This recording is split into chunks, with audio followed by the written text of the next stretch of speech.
Hi guys, welcome back to Not For Nothing Homestead. I'm Ginger. Thank you for stopping by today. So we're doing something today. It's a little bit of a cool, windy, but breezy fall morning. It's gorgeous out here by the tomatillas. And I'm picking some stuff, some herbs and things like that, that some of them are already starting to dry out.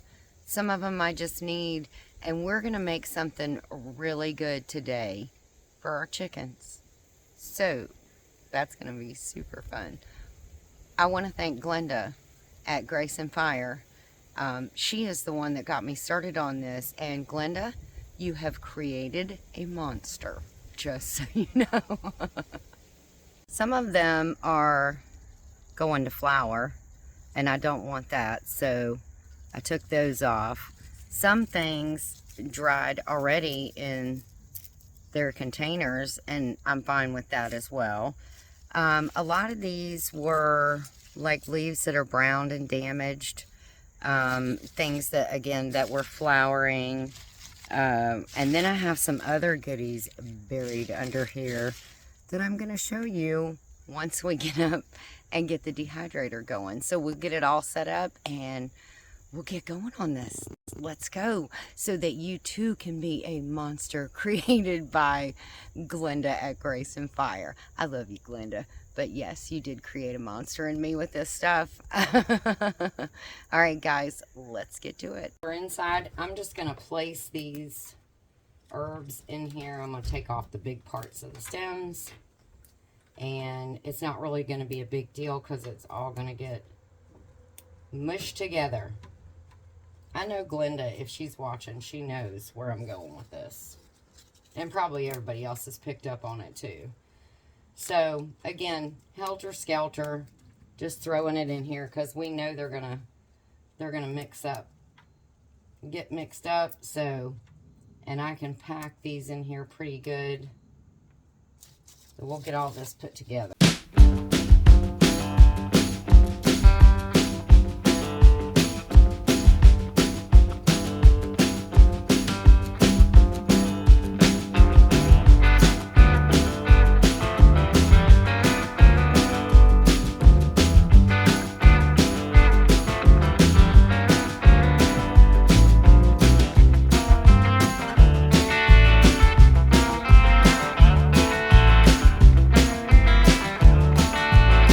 Everything in here, all the basil, sage.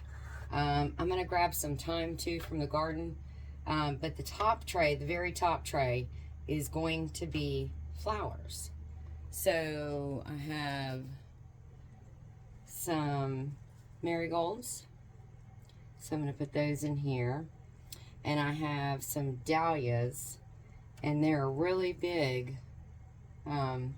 But I've taken the, as you can see, this is the flower, and I had it drying upside down. But you can take this and pull it apart, and it looks like it's dried from here, but inside there is still moisture. So you want to pull the big flower heads like this apart into smaller pieces, maybe thirds, halves, and get those on there, and then that way they will dehydrate and dry out at the same pace as everything else. So I'm going to get all these on here,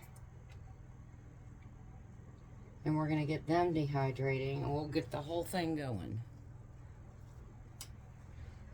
Fill this top tray up, and see, that's even though it's layered out, it needs to be able to get more air to it. Let me get that like that.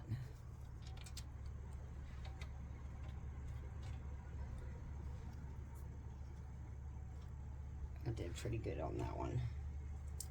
But we'll pull it apart one more way.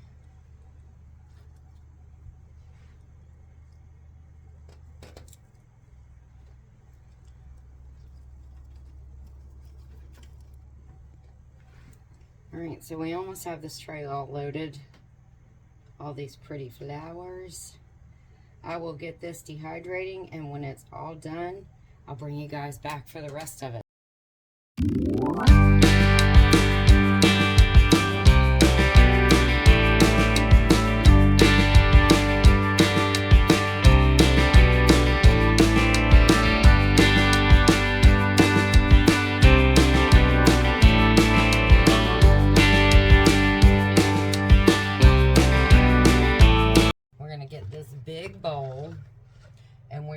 put all of this in here. And we're going to just crumble it all up.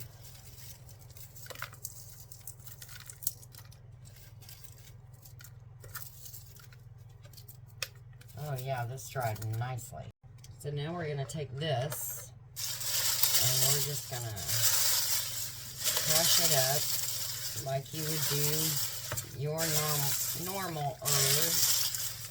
And I don't do a lot of crushing because a lot of that fragrance comes out when you're crushing. So I am going to take some of these sticks out. This is what we ended up with. Is this not beautiful?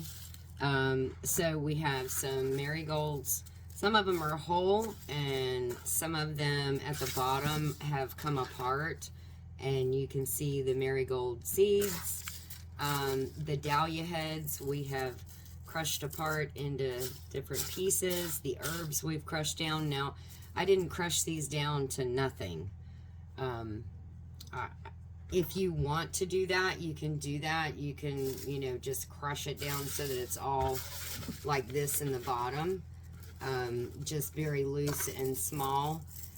If you want to leave it bigger like this, they enjoy pecking at it. I leave some of these sticks in here from some of the herbs like the basil, because the basil stems are very, very fragrant and they love to peck at these. So this is just a nice, what they call a nesting box herb mix.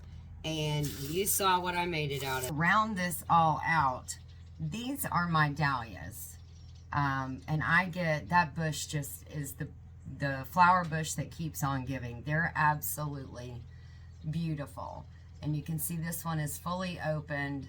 And then this one over here is fully opened as well. So these two I'll probably pull out in maybe a day or so, and then we'll start hanging those to start making another batch to dehydrate. But I get to enjoy them when they're like this. And then the chickens get to enjoy them when they're like this. So it's a win-win. Don't throw the flowers away. You want to do something nice for your chickens to pamper them a little so they'll be bougie like Glenda's chickens, Grace and Fire. Again, I'm going to give all the credit to her. She told me about this. I did not know about herb nesting box mixes. She told me about it, and then from then it was game on. I mean, I was researching, dehydrating. This is my herb nesting box container of all of the mix that I've done. This will go in with all of this stuff. It's pretty much the same things you see here. The marigolds, the dahlias. I have some small white daisies, but it's the thyme, the oregano, the lemon basil. I mean, the lemon balm, not lemon basil. Thyme, oregano, basil, lemon balm, sage. They love sage. And then flowers. They can pick at the petals and at the heads of the flowers. This stuff is just really good. Makes the nesting boxes smell so nice. You're going to be really happy about that part. And then, you know, it's just something nice to do for your ladies. So they'll give you more eggies. So, anyways. All right, guys. That is it from me here today at Not For Nothing Homestead. Thanks so much for stopping by. If you don't mind, give us a thumbs up on your way out the door. And if you like what you're finding on our channel, the content that we bring you, consider subscribing. And make sure you hit that all bell notification so you get notified every time we post a new video. Okay? So take care of you and yours and your chickens. God bless, and we'll see you in our next video.